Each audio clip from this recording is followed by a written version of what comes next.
ప్రభువును రక్షకుడునైనటువంటి యేసుక్రీస్తు వారి యొక్క పరిశుద్ధ నామంలో ఈ సాక్ష్యం ఇచ్చిన మీ అందరికీ కూడా ప్రభు పేట శుభాభివందనాలు తెలియజేస్తూ ఉన్నాను.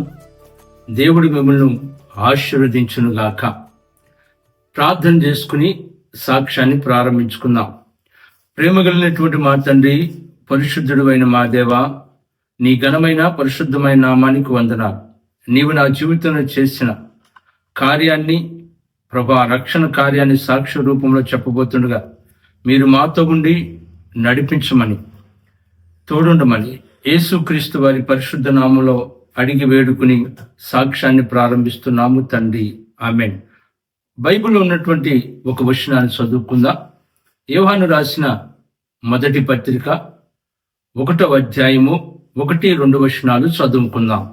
జీవవాక్యమును గూర్చినది ఆది నుండి ఏది ఉండెనో, మేమేది వింటిమో, కనులారా ఏది చూచితిమో, ఏది నిదానించి కనుగొంటుమో, మా చేతులు దేనిని తాకి చూచెనో అది మీకు తెలియజేయుచున్నాము. మా జీవము ప్రత్యక్షమాయెను, తండ్రి యొద్ద ఉండి మాకు ప్రత్యక్షమైన ఆ నిత్య జీవమును మేము చూచి ఆ జీవమును గూర్చి సాక్ష్యమిచ్చుచు దానిని మీకు తెలియపరుచుచున్నాము. ఆమేన్. నా సాక్ష్యంలోకి వెళ్తూ ఉన్నాను. నా పేరు ఎన్ మోజెస్. నేను దేవుని యొక్క సేవలో ఉంటూ ఉన్నాను. నేను పరిచర్య చేస్తున్నటువంటి స్థలం భారతదేశంలోని ఆంధ్రప్రదేశ్ రాష్ట్రంలోని బాపట్ల జిల్లాలో పెట్లవానిపాలెం మండలం గోకరాజు నల్లిబోయిన వారిపాలెం అనే గ్రామంలో నేను దేవుని పరిచర్య చేస్తూ ఉన్నా. మా నాన్నగారిది బాపట్ల జిల్లాలో అమదాలపల్లి అనే గ్రామం. మా అమ్మగారిది బాపట్ల జిల్లాలోని గోకరాజు నల్లిపోయిన వారు అనే గ్రామం. వీరిరువురు కూడా పెద్ద అయిన తర్వాత పెద్దలు నిశ్చయించి వారిరువురికి కూడా వివాహం చేయటం జరిగింది. వివాహం అయిన తర్వాత మా నాన్నగారిని మా మామయ్య వాళ్ళు మా ఊరు తీసుకుని వచ్చారు. ఇక్కడే స్థిరంగా ఉండిపోతూ ఉన్నారు. వివాహం అయిన తర్వాత కొన్ని సంవత్సరాల వరకు మరి మా నాన్నగారికి మరి పిల్లలు పుట్టలేదు. మరి 10 సంవత్సరాల తర్వాత నేను 1977 సంవత్సరంలో పుట్టడం జరిగింది. నేను పుట్టిన తర్వాత డాక్టర్ చెప్పినటువంటి విషయం ఏంటంటే, మా అమ్మగారికి గుండె జబ్బు ఉందని, ఇక మీదట పిల్లలు పుడితే ఆమె చచ్చిపోద్దని చెప్పారు. కానీ పిల్లల మీద ఉన్న మక్కువ చేత మా అమ్మగారు చచ్చిపోయినా పర్లేదని చెప్పి మళ్ళా మరి మా చెల్లెను కనటం జరిగింది. మా చెల్లెలు నేను అలా పెరుగుతూ పెద్ద అవుతూ ఉన్నాం. నేను 10th క్లాస్లోకి వచ్చాను. మా అమ్మ తను కలిగి ఉన్నటువంటి భక్తిలో మమ్మల్ని పెంచుతూ వచ్చింది. ఎలాగంటే ప్రతి సంవత్సరం ఒక పుణ్యక్షేత్రం దగ్గర తీసుకుని వెళ్ళటం, అక్కడ తలనీలాలు ఇవ్వటం, ఇలా చేస్తూ మా అమ్మ భక్తిలో పెంచుకుంటూ వచ్చింది. అలా నేను 10th క్లాస్ పాస్ అయ్యాను. ఇంటర్మీడియట్ జాయిన్ అయిన తర్వాత నేను ముందుకు సాగుతూ ఉన్నాను. అయితే నేను ప్రతి సంవత్సరం కూడా ఏం చేస్తూ ఉండేవాడిని అంటే, ఎండాకాలం సెలవులు వచ్చినప్పుడు మా నాన్నగారు ఊరైనటువంటి అమదాలపల్లి వెళ్తూ ఉండేవాడిని. అక్కడికి వెళ్ళి అక్కడ కొన్ని రోజులుండి మరలా మా ఊరు వస్తూ ఉండేవాడిని. ఆ క్రమంలో నేను వెళ్తున్నప్పుడు అక్కడ కళ్ళు తాగటం అలవాటైంది, కళ్ళు తాగి పడిపోవటం అలవాటైంది. అంతేకాకుండా నా యవన దశకు వచ్చిన తర్వాత ఇప్పుడులాగా కొంతమంది యవనస్తులు ఎలాగైతే పాపంలో ఉంటూ ఉన్నారో, వ్యసనాల్లో ఉంటూ ఉన్నారో, అలాగా వ్యసనాలు పడిపోవటం జరిగింది. కాబట్టి ఇలా ముందుకు సాగుతున్నాను. మా అమ్మ ముందేమో మంచివాడిగా నటిస్తూ, మమ్మ లేనప్పుడు నా ఇష్టానుసారంగా జీవించడం జరుగుతూ ఉంది. అలాగా ముందుకు సాగుతూ ఉండగా నేను ఇంటర్మీడియట్ అవజేసుకుని డిగ్రీ ఫస్ట్ ఇయర్లో జాయిన్ అయ్యాను. డిగ్రీ ఫస్ట్ ఇయర్లో జాయిన్ అయిన తర్వాత మా అమ్మగారు చనిపోయారు. మా అమ్మగారు చనిపోయిన తర్వాత నా డిగ్రీ కంప్లీట్ చేశాను. డిగ్రీ కంప్లీట్ అయిన తర్వాత సుమారు 2000 సంవత్సరంలో నేను విజయవాడ జాబ్ నిమిత్తం వెళ్ళి అక్కడ ప్రైవేట్ జాబ్లో జాయిన్ అయ్యాను. నేను చేస్తున్న జాబ్ ఏంటంటే రైల్వే కాంట్రాక్ట్ దగ్గర అకౌంటెంట్గా జాయిన్ అయ్యాను. అలాగే ముందుకు సాగుతూ ఉన్నాను. అక్కడ కూడా జీవిస్తూ ఉండగా ఇంకను నా పాప కార్యాలు ఎక్కువైపోయాయి. నా ఇష్టానుసారంగా జీవిస్తూ బ్రతుకుతూ ఉన్నాను. అలాగే ముందుకు సాగుతూ ఉండగా 2021 సంవత్సరం మా చెల్లికి మా మేనమామ గారి అబ్బాయితో పెళ్లి అయింది. నేను మళ్ళా విజయవాడ వెళ్ళిపోయాను. విజయవాడ జీవిస్తూ ఉన్నాను. అలా బ్రతుకుతూ ముందుకు సాగుతూ వెళ్ళిపోతూ ఉన్నాను. అలా సాగుతూ వెళుతూ ఉన్నప్పుడు మేము అక్కడ ఆ ఏరియాలో ఉంటూ ఉన్నాం. ఒక ఇంట్లో ఉంటూ ఉండగా ఒక పోర్షన్లో ఓనర్స్ ఉండేవారు. ఒక పోర్షన్లో 2 బెడ్రూమ్లను, ఒక వంటగది ఉండేది. ఒక బెడ్రూమ్లో నేను నా స్నేహితుడు జాబ్ చేసుకుంటూ ఉండేవారము. మరొక బెడ్రూమ్లో కాలేజీలో చదువుతున్నటువంటి స్టూడెంట్స్ ఉంటూ ఉండేవారు. అలాగా వెళ్తూ ఉండగా నేను అక్కడ లోకల్లో ఉన్నటువంటి ఒక అమ్మాయిని ప్రేమించడం జరిగింది. పెళ్లి చేసుకోవాలనే ఉద్దేశంతో నేను ఆ అమ్మాయిని ప్రేమించడం జరిగింది. ప్రేమిస్తూ ముందుకు సాగుతూ ఉండగా నేను కాంట్రాక్ట్ పని మీద అక్కడికిక్కడికి వెళ్తూ ఉన్నప్పుడు ఈలోగా ఆ అమ్మాయి నా స్నేహితుడిని ప్రేమించడం జరిగింది. ఆ విషయం నాకు తెలిసినప్పుడు నాకు చాలా బాధేసింది. నేను పెళ్లి చేసుకోవాలని ప్రేమించిన అమ్మాయి మరొకరిని ప్రేమించడం అనేది నాకు బాధేసి, నాకు అప్పటికే 26 సంవత్సరాలు రావటం కారణం చేత మా ఊరు వచ్చేసాను. మా ఊరు నేను 2003వ సంవత్సరంలో మా ఊరు వచ్చినప్పుడు మరి మా ఒక పెద్దలు నిర్ణయించి మా పెద్దమ్మ గారి మనవరాలతో 2003వ సంవత్సరం మే 21వ తారీఖున పెద్ద తిరుపతిలో నా పెళ్లి చేయడం జరిగింది. అలాగే పెళ్ళైన తర్వాత తను చదువుకుంటానని కారణం చేత ఆమెను ఇక్కడ విడిచిపెట్టి నేను మరలా విజయవాడ వెళ్ళాను. విజయవాడ వెళ్ళిన తర్వాత విజయవాడలో ఉంటుండగా నేను ఏదైతే ముందు అలా జీవించానో అలాగే జీవిస్తూ బ్రతుకుతూ ఉన్నాను. మళ్ళా ఏ అమ్మాయితో అయితే నేను ముందుగా తిరిగానో అదే అమ్మాయితో మళ్ళా తిరగటం ప్రారంభించాను. అలా ముందుకు సాగిపోతూ ఉన్నాను. అయితే నేను అక్కడ రూమ్ లో ఉంటున్నానని చెప్పాను కదండి. ఒక రూమ్ లోనేమో నేను నా స్నేహితులు ఉండేవారు, మరొక రూమ్ లోనేమో కాలేజీ విద్యార్థులు ఉండేవారు. వారిలో అనిల్ కుమార్ అనే ఒక సహోదరుడు ఉన్నాడు. అతను బీఫార్మసీ కాలేజీలో చదువుతా ఉన్నాడు. సిద్ధార్థ కాలేజీలో బీఫార్మసీ చదువుతా ఉన్నాడు. అలాగా చదువుతున్నట్టు ఆ విద్యార్థి ప్రభువుని అంగీకరించిన వాడు, చర్చికి వెళ్తూ ఉండేవాడు. చాలా మంచివాడిగా ఉంటూ బైబిల్ చదువుకుంటూ ప్రార్థన చేసుకుంటూ ఉండేవాడు. అతను చూసినప్పుడు మాకు ఆశ్చర్యం అనిపించేది. మేము అలాగ ఉండాలని ప్రయత్నం చేసేవాళ్ళం, కానీ మాకు అలాగా ఉండటానికి కుదిరేది కాదు. ఏదైనప్పటికీ కూడా ఆ తమ్ముడు ఆ బైబిల్ చదువుకుంటూ ప్రార్థన చేసుకుంటూ తను ఉంటున్నటువంటి రూమ్ లో వారాలలో ఒక రోజు ఒక సాయంత్రం వేళ 1 గంట సేపు ప్రార్థనా కూడికని ఏర్పాటు చేసేవాడు. ఆ ప్రార్థనా కూడికి రమ్మని నన్ను చాలా బతిమాలేవాడు ఆ తమ్ముడు. నాగరాజన్న, మరి నా పేరు ప్రభుని అంగీకరించక ముందు నాగరాజు కనుక, నాగరాజన్న బైబిల్ స్టడీకి రండి, ప్రభు మిమ్మల్ని దర్శిస్తాడు అని చెప్తూ ఉంటే నాకు మా అమ్మ పెంచినటువంటి భక్తి అడ్డు వచ్చేది. తర్వాత నేను లోకంలో ఉన్నాను కదా, దేవుని దగ్గరికి వెళ్ళటం ఎందుకనే ఆలోచించేత నేను వెళ్లకుండా అలా జీవిస్తూ బ్రతుకుతూ ఉండేవాడిని. అయితే ఆ తమ్ముడు ఏం చేస్తూ ఉండేవాడంటే, తను ఆ సాయంత్రం వేళ భోజనం చేసిన తర్వాత మిద్దె మీదకి వెళ్ళి ప్రార్థన చేస్తూ ఉండేవాడు.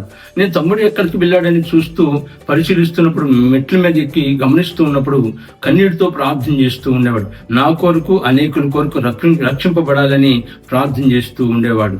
అలా ఉంటూ ఉండగా ఆ తమ్ముడు ప్రార్థనలకు ఇచ్చినటువంటి నాకు బాధేసింది. ఇతడు నా మతం కాదు, నా కులము కాదు, ఎందుకు నా గురించి ఇంతగా ప్రార్థన చేస్తున్నాడు, అనేకుల గురించి ఎందుకు ప్రార్థన చేస్తున్నాడు అని నాకు బాధ అనిపించి ఆ తర్వాత ఒక వారంలో సాయంత్రం వేళ జరిగే ఆ ప్రార్థనా కూడికలో నేను పాల్గొన్నాను. అక్కడికి ఒక గ్రాడ్యుయేట్ వచ్చారు, మన భాషలో పాస్టర్ అనవచ్చు. ఆయన వచ్చి ఒక టాపిక్ మీద మాట్లాడుతూ ఉన్నారు. ఏంటి ఆ టాపిక్ అంటే ఫ్రెండ్స్ అండ్ హ్యాబిట్స్, స్నేహితులు వారి అలవాట్లు అనే అంశం మీద మాట్లాడుతూ, ఈ లోకంలో స్నేహితులు ఎలా ఉంటారు, మనం స్త్రీలతో స్నేహం చేయొచ్చా, పురుషులతో స్నేహం చేయొచ్చా, చేస్తే ఎలాగో చేయాలి, అసలు నిజమైన స్నేహితుడు ఎవరు అని చెప్పి, యేసుక్రీస్తు ప్రభువారు నిజమైన స్నేహితుడని, ఆయన మన పాపముల నిమిత్తము కలువరి శిలువలో మరణించాడని, ఆయన మన పాపముల నిమిత్తమే కలువరి శిలువలో మరణించి 3వ దినం తిరిగి లేచాడని, ఆయన పరలోకానికి వెళ్ళాడు వస్తాడని, ఆయన నమ్ముకుంటే నిత్య జీవం ఉంటుందని దేవుని గురించినటువంటి కొన్ని లక్షణాలు చెప్పటం నేను చూశాను. ఆ విషయాలు నాకు ఎంతో ఆకర్షించిన తర్వాత ఆ బైబిల్ స్టడీ అయిన తర్వాత నేను ప్రభువును ఆ బైబిల్ స్టడీ సొంత రక్షకుడిగా అంగీకరించిన తర్వాత ఆ తమ్ముడితో నేను చెప్పాను, తమ్ముడా, నేను యేసుక్రీస్తు ప్రభుని ఈ రాత్రి సొంత రక్షకుడిగా అంగీకరించాను, ఆయన నా దేవుడిగా అంగీకరించాను అని చెప్పినప్పుడు తమ్ముడు సంతోషించి నాకు బైబిల్ ఇవ్వటం జరిగింది. అలాగే తను ఏ పరిచర్యలు అయితే నడుస్తూ ఉన్నాడో యువి పరిసరలో ఆ క్యాంప్స్ నన్ను తీసుకుని వెళ్ళటం, అలాగే నేనే చర్చికి తీసుకుని వెళ్ళటం ప్రారంభించాను. అలాగే ప్రభువుని ముందుకు నడుస్తూ ఉన్నాను. అలా నడుస్తూ ఉండగా నేను ఇంటికి వచ్చాను. మరి 2004వ సంవత్సరంలో నాకు పాప పుట్టింది. ఆ పాపను నా భార్యని తీసుకుని మళ్ళా విజయవాడ చేశాను. విజయవాడలో ఒక రెంట్కి ఇల్లు తీసుకుని అక్కడ ఉంటూ ఉన్నాను. ఇక తర్వాత నేను వాక్యాలు చదువుతూ ఉన్నప్పుడు, చర్చికి వెళ్తూ ఉన్నప్పుడు, దేవుడి మాటలు వింటున్నప్పుడు నాకు అర్థమైందంటే నేను ఒక పాపినని అర్థం చేసుకున్నా, దేవుడు ఒక పరిశుద్ధుడని అర్థం చేసుకున్నా. కాబట్టి నా పాపాలను కూడా ప్రభు ఎదుట ఒప్పుకుని వాక్య ప్రకారము నా జీవితాన్ని మలుచుకుంటూ ముందుకు సాగుతున్నాను. అలాగా సాగుతూ ఉండగా మరి నేను వాక్యాన్ని చదువుతుండగా బాప్తిసం తీసుకోవాలని నిర్ణయానికి వచ్చాను. కాబట్టి 2005వ సంవత్సరంలో జనవరి 15వ తారీఖున నేను బాప్తిసం తీసుకోవడం జరిగింది. 2005వ సంవత్సరం జనవరి 15వ తారీఖున నీటి బాప్తిసం తీసుకున్నాను. ఈ భక్తులు ముందుకు సాగుతూ ఉన్నాను. నేను, నా భార్య మరి ఒక యు పరిసరలో గ్రాడ్యుయేట్స్ గా వెళ్తూ ఉన్నాం. అలాగే ముందుకు సాగుతూ ఉన్నాం. తర్వాత నేను రైల్వే కాంట్రాక్ట్ దగ్గర మరి మానేసి సెక్యూరిటీ జాబ్ చేయడం జరిగింది. చదువుకుని బీకామ్ అయినప్పుడు కూడా సరైన జాబులు రాక అక్కడే ఏటీఎంస్ దగ్గర సెక్యూరిటీ గార్డుగా నేను జాబు చేయటం మొదలుపెట్టాను. అలా చేస్తూ ముందుకు సాగుతూ ఉన్నాను. యు పరిసరలో సాగుతూ ఉన్నాను. క్యాంపుకి అటెండ్ అవటం, క్యాంప్స్ పిల్లల్ని తీసుకుని వెళ్ళటం, మరి కాలేజీలో బైబిల్ స్టడీ తీసుకునటం, గ్రాడ్యుయేట్స్ గా యాక్టివ్ అవటం, కమిటీలో ఉండటం, ఇలాగ దేవుడు నడిపిస్తూ వచ్చాడు.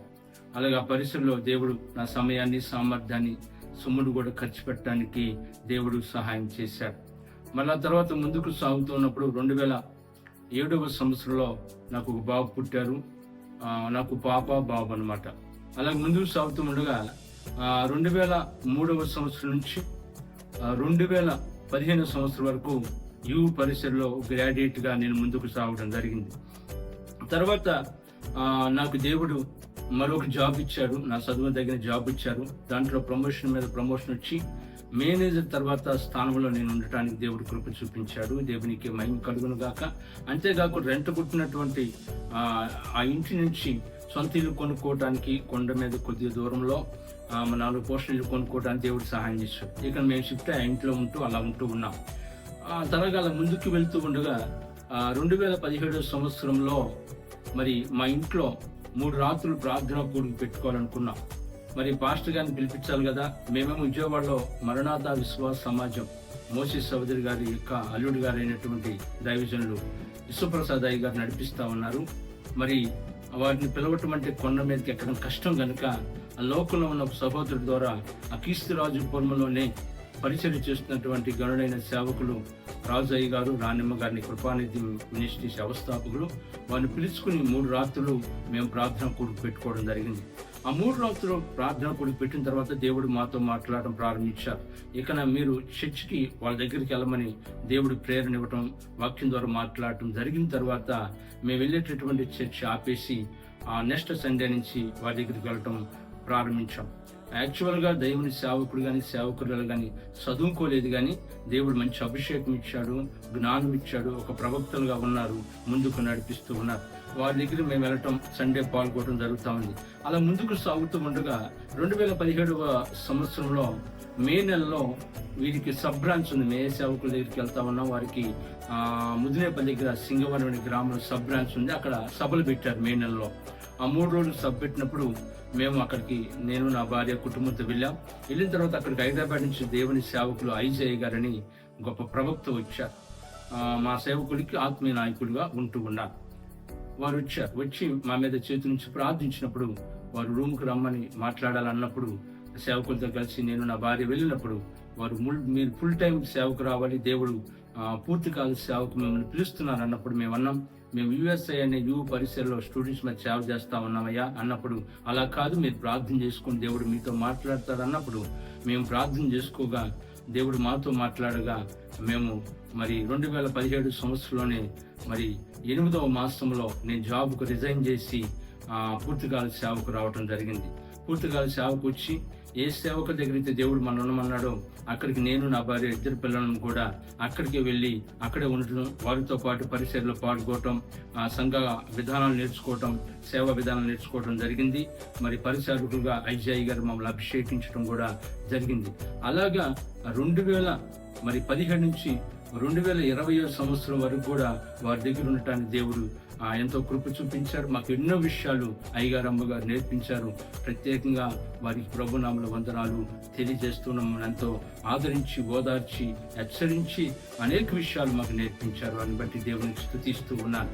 అలాగా పరిచయలో ముందుకు సాగిపోతూ ఉండగా 2020 సంవత్సరంలో ప్రార్థన చేస్తూ వచ్చాం. ఎక్కడికి వెళ్ళాలి ప్రభువా, సేవకని నేనును మమ్మల్ని నడిపిస్తున్నటువంటి సేవకులు ప్రార్థించగా దేవుడు మా గ్రామంలోకి వెళ్ళమని ఆ ప్రేరేపణ రాగా తెలియచేయగా అప్పుడు 2020 సంవత్సరంలో జనవరి 5వ తారీఖున సంఘస్థాపన చేయటానికి, ప్రతిష్ఠ చేయటానికి మా గ్రామంలో దేవుడు కృప చూపించాడు.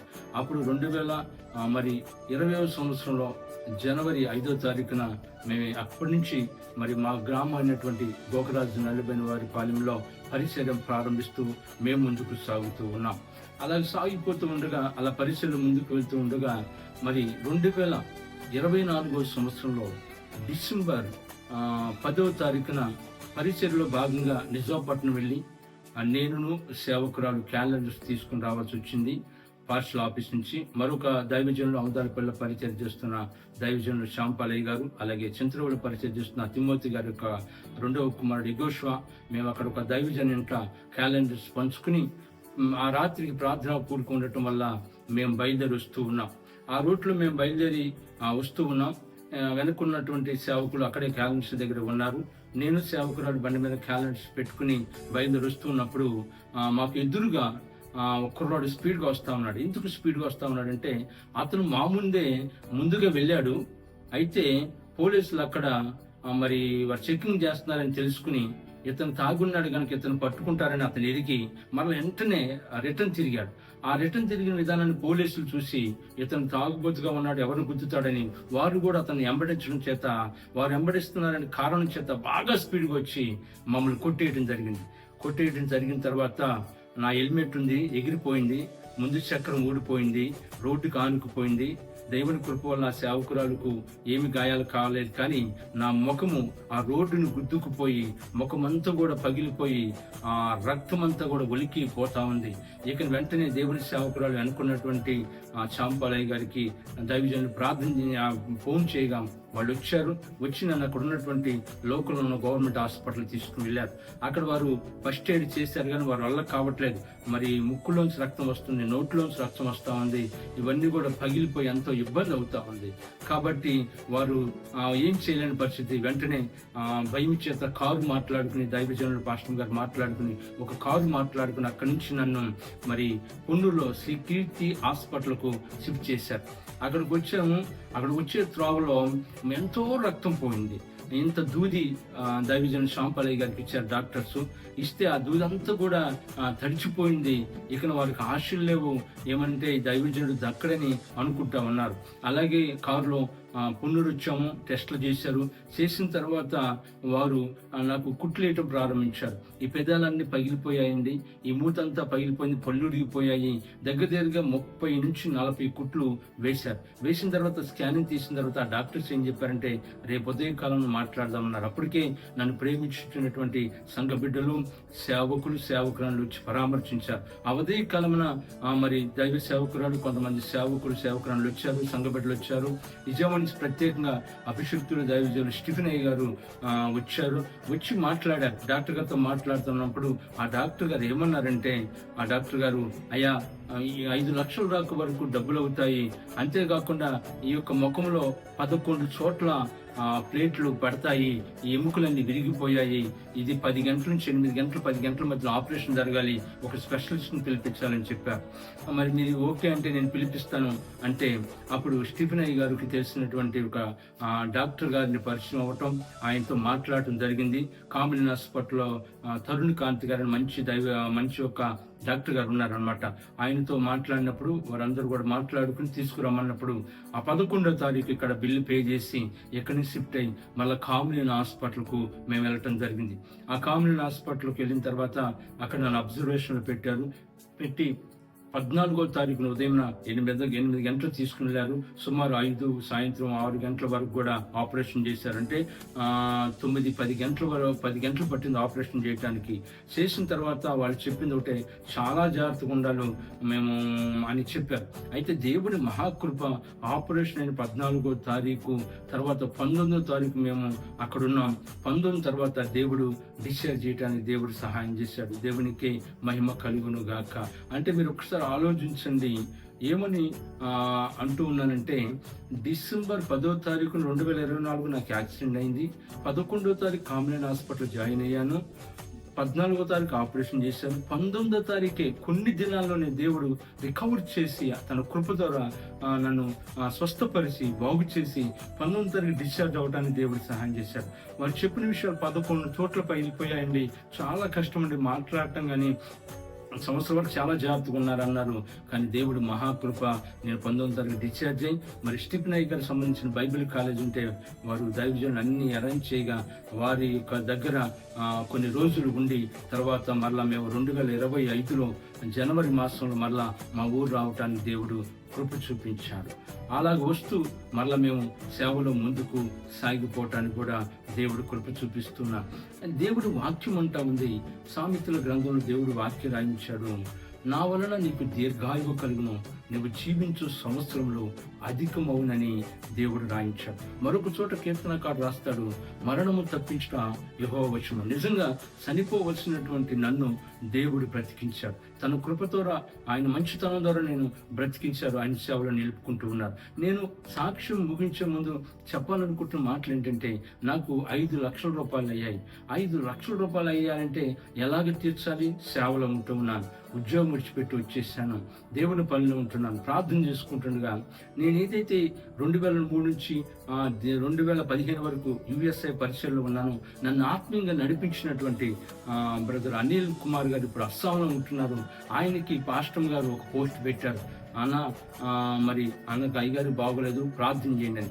ఆయన ఏం చేశారంటే తెలిసినటువంటి విజయవాడ గ్రాడ్యుయేట్స్ గ్రూప్స్ కి ఆ ఫోటోలు పెట్టడం ద్వారా వారందరూ కూడా స్పందించి, స్టూడెంట్స్ స్పందించి, నాకు తెలిసిన సేవకురాలు స్పందించి, సంఘాలు స్పందించి, వారు మరి ముఖ్యంగా మరి స్టీఫెన్ అయ్య గారు స్పందించి వారు ప్రార్థన చేయటమే కాదు ఆర్థికంగా కూడా ఎంతో సపోర్ట్ చేశారు.